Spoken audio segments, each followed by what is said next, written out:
Hi,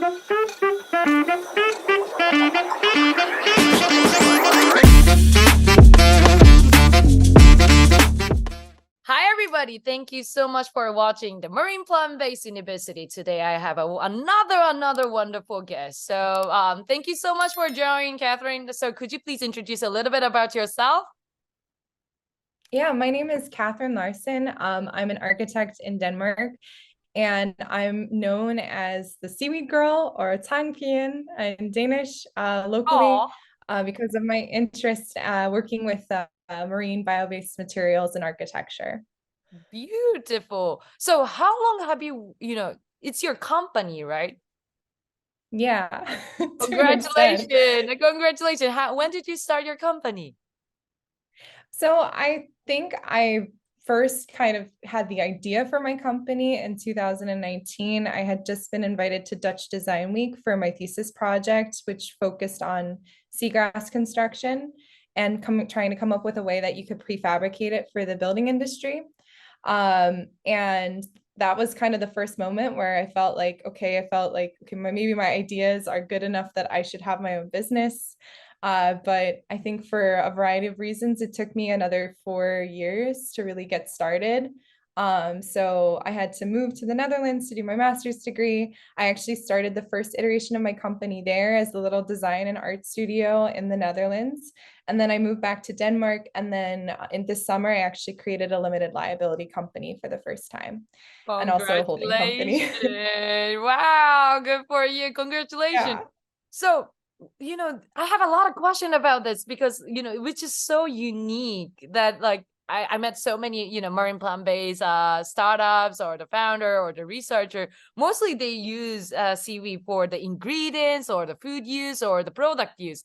But how come you decided to create it into architecture, which is so unique? What came your idea?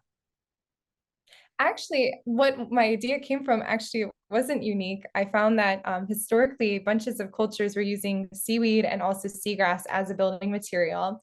So, like in Japan, you have noritsuchi, which Mm-hmm. are like the clay walls where you would mix in the glue from seaweed into the plaster, which would keep the plaster wetter for a longer period of time. And in Denmark, seaweed was used as the base of paints. And all around the world, seagrass was used as an insulation material to stuff mattresses and to thatch roofs. And what I found was because we have industrialization today, we use a lot of polymers, a lot of this knowledge kind of died out. But luckily in Denmark, there was still an active group of people still keeping these traditions alive. And I was able to learn directly from these people. And after I had learned from them, I started to experiment with it and also try to think of how can we actually incentivize people to use these materials again. Are there ways that I can make it easier for people to accept these materials in buildings because they are really good materials? Wow. But especially I was actually so surprised when I saw your Instagram. This is also made from seaweed? Yes, this is actually that's agar agar. Oh my goodness, this is beautiful. I again, like, Yeah. as I know that the several companies or several countries they use for the cement or those kind of how to say it, like a mod situation, but I haven't seen any of the the people who created this beautiful design way. How do you match with that? That's so unique. I started working with the bioplastics, like the homemade bioplastics, and a lot of other designers were using it in the textile industry.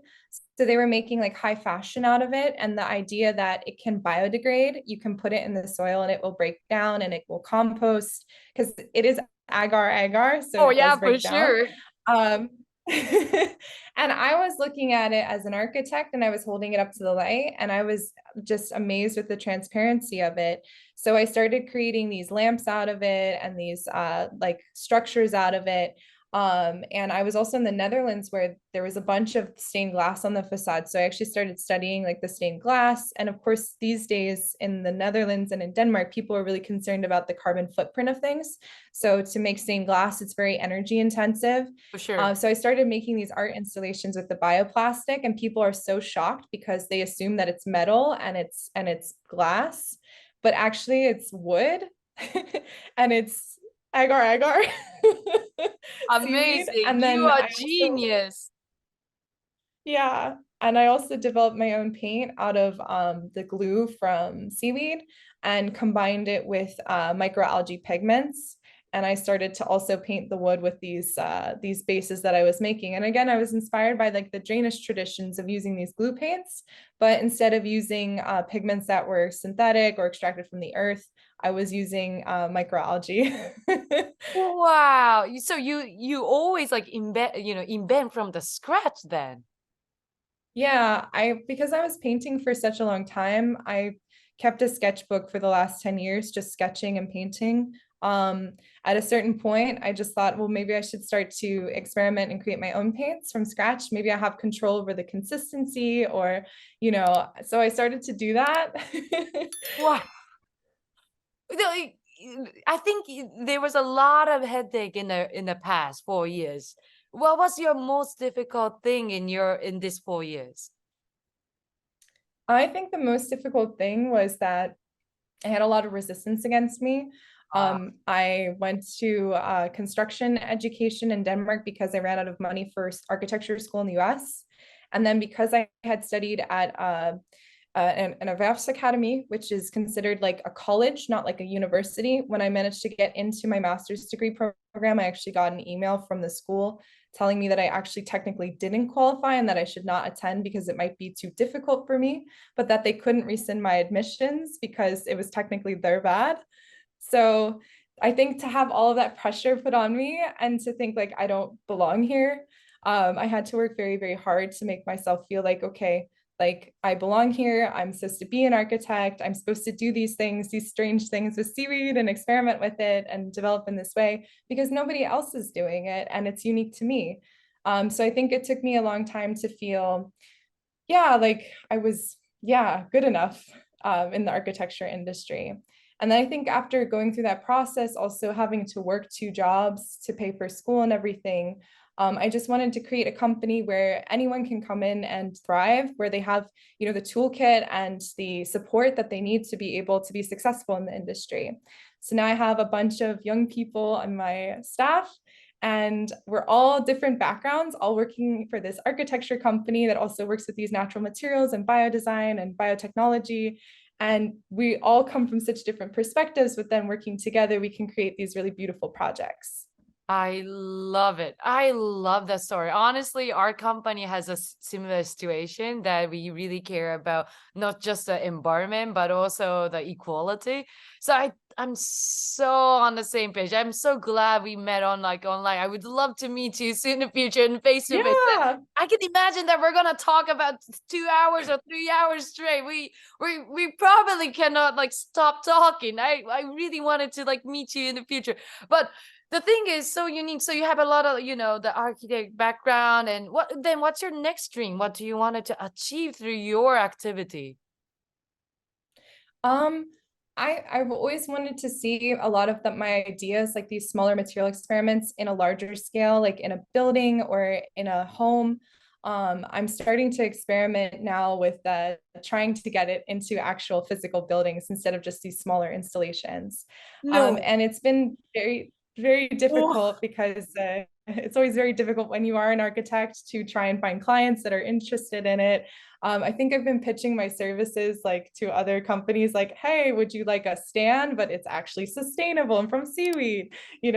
A lot of people are like, who's this crazy lady? you know? Well, honestly, I can imagine that situation because for them, the investment is a huge money for them. So they probably wanted to get like a historical way, and they feel that it's gonna be historical, like method can be like safe and not gonna destroy that. Well, that makes sense. But so how many times, like, so what kind of a house or building are you planning to create right now? Right now I'm working on a renovation project where maybe we can use some of these materials in the interior. And we'll see if it develops. It's always a question of budgeting and funding and stuff. So that's where I'm starting, but I would love if I'm able to get it into, hotel lobbies where maybe the furniture or the lighting fixtures are from these materials instead, because they have one of the highest turnover rates for interiors. So I think it makes sense maybe to have some of it be more from more sustainable materials, more natural materials. So I would like to also, yeah, get it into more commercial spaces or design pop-ups or window installations. So that at the end of the day, it can, yeah, have a second life maybe. Oh, that's Yeah, beautiful. ideally. So especially what kind of furniture can you make then? Like you make table or chairs or You can do all sorts of things. Usually I use the seagrass as stuffing. You can use it in upholstery as an upholstery material. You can combine it with a glue and use it kind of like a wood-like material. I actually don't do that so much because the seaweed or seagrass tends to hold so much moisture that it can warp.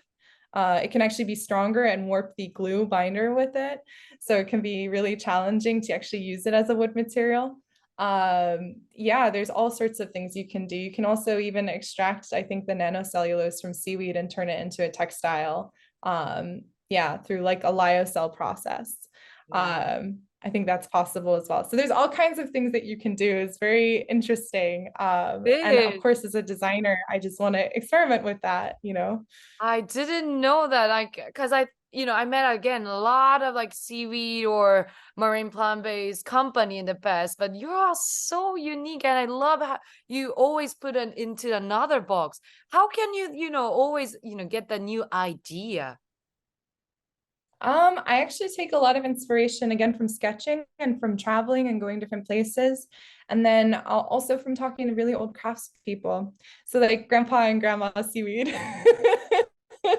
Interesting. So you have You your know? grandpa, grandma, seaweed people around you? Yeah, I take so much inspiration from like the older generation because they remember a lot of how things used to be done. And Mm. then, a lot of times they actually share their wisdom with me. And then I feel like even though I'm maybe from a different country or, my Danish has an accent, there's something we have in common here, and then I can learn from them. So yeah, I learned directly so much from the seagrass farmers in Denmark that are very old, and they're the last people that kind of were doing it 50 years ago, and then the industry collapsed, Mm. and then they're the ones responsible for bringing it back to Denmark now and teaching more people and training more people how to farm seagrass in Denmark. Oh, you're definitely the hero for a lot of grandpa grandmas then. I I love don't that. know if I'm a hero. I really enjoy learning from them, and they know so much. And a lot of times the stuff that they know, it's not stuff that's written down. So sometimes I will visit, people, and then they'll show me something that they found in a wall cavity, and they'll be like, "Oh, this is like seagrass, and I found it in this wall over here." And I'm like, "Oh my gosh, this is amazing from an architecture history perspective, and it's not written anywhere." Oh, but I You're can just geek imagine out your about it. situation. I always have the same experience when I go back to Japan. Japan, as you know, like Japan is a longevity number one longevity country in this earth right now, and they have a tons of like seaweed technology in local companies. Like when I go there, like I haven't seen this yet. Yeah, exactly. I totally feel the same way. All right, so we only have 5 more minutes. I'm gonna ask one Oh more no. question. Yeah, it's time. Time flew fast. I know. We need to talk more. We need to talk 3 hours, Yes. 4 hours. Definitely, let's do that in the future. But again, I'm so sorry. We only have 5 more minutes. So for the last question, I'm asking to everybody for this question. Do you have any message for the audience? You can also introduce your Instagram or whatever, or could you please also give me the message who wanted to involve to the seaweed industry? Um, I think my message is that seaweed is such a fantastic material, but a lot of people think that it's infinitely regenerative. And I think I found through my work that actually we have to make sure that we also protect it as a resource and that we don't over extract it. It's really important to be aware of what we're taking from nature and make sure that we're also giving back to it. So yeah, that's why I work with a lot of farmers for seaweed who grow their own seaweed because yeah, I try to make sure I source responsibly. Beautiful. And what's your Instagram account? What kind of thing do you wanted to explain? Which account do you wanted to show to the audience? You can find me at the Seaweed Girl. or my company work at Studio Kathryn Larsen. Beautiful. Thank you so much, Kathryn. Can't wait to see you soon. Thank you.